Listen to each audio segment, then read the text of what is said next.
Today I'm answering the question, do you need a special kind of kick drum to use with your electronic drums? And if not, what are the best kinds of beaters and all that good stuff to use with your E-drum set? That's coming up.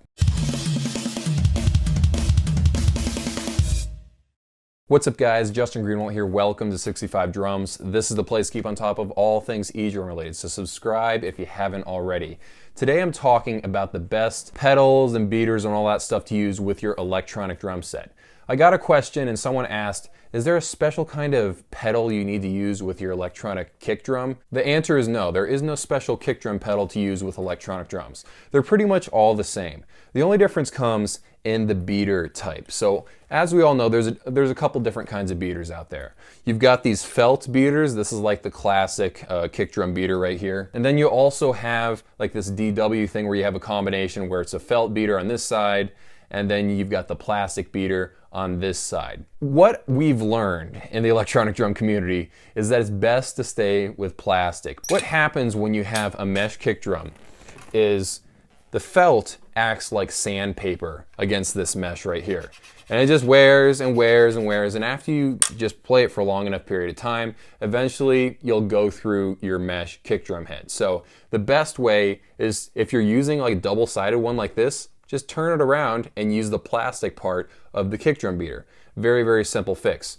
What other people do also is they use a kick drum patch. This is what I do now. Really cheap. This is an Evans double kick drum pedal kick drum patch. This is actually made for acoustic drums, but it works on the mesh drums as well. It doesn't stick as well though as it does on Mylar acoustic heads.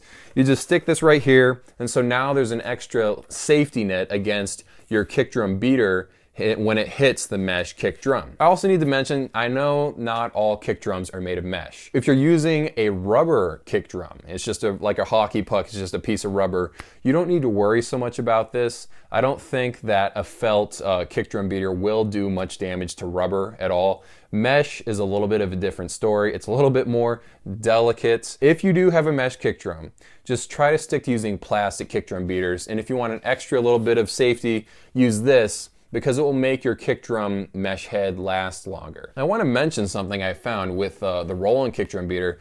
Roland apparently knows that felt kick drum beaters are bad for mesh heads because you actually get a plastic kick drum beater included when you buy a Roland drum set. At least it came with my Roland TD30K. I don't know if it comes with every Roland drum set that they sell. The problem with it though was that the shaft actually got bent after playing it for a long time. So I eventually just stopped using it. I was looking for it to show you in this video, and I don't even know where that kick drum beater went. I just really like DW kick drum beaters. I don't know, I just like the feel of these things. People have asked me why I have two different looking kick drum beaters in my videos. I've got this one, which is felt on one side and plastic on the other side.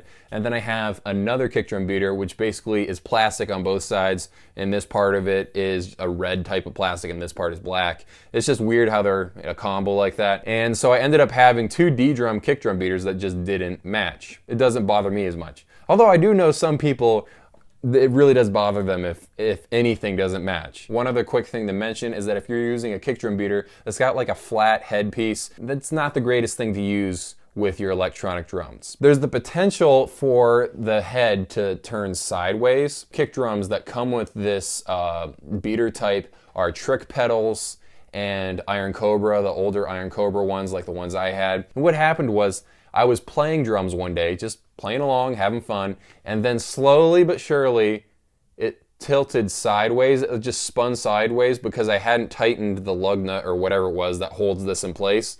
And it just slid sideways until it was like this. It was like a knife. And it just went through the mesh head of my kick drum. So I had to go buy another mesh kick drum head. It wasn't the end of the world. It didn't hurt my drums. But if you want to avoid that, still just try to stick with something like this. If you have a wood beater, I don't think that would be a problem as well. Unless splinters start showing up, then maybe that would be a problem. And again, if you want your mesh head on your kick drum pad to last a little bit longer, just go pick up one of these. They're not very expensive. They're like $4 or something on Amazon. Just go pick one up somewhere. Thank you for watching this video, and thank you for the person that asked this question, because when you ask questions, it gives me video ideas so I can make more videos. If you've already subscribed, press the bell icon so you don't miss any of the new ones. Go check me out on Facebook. See you guys in a few.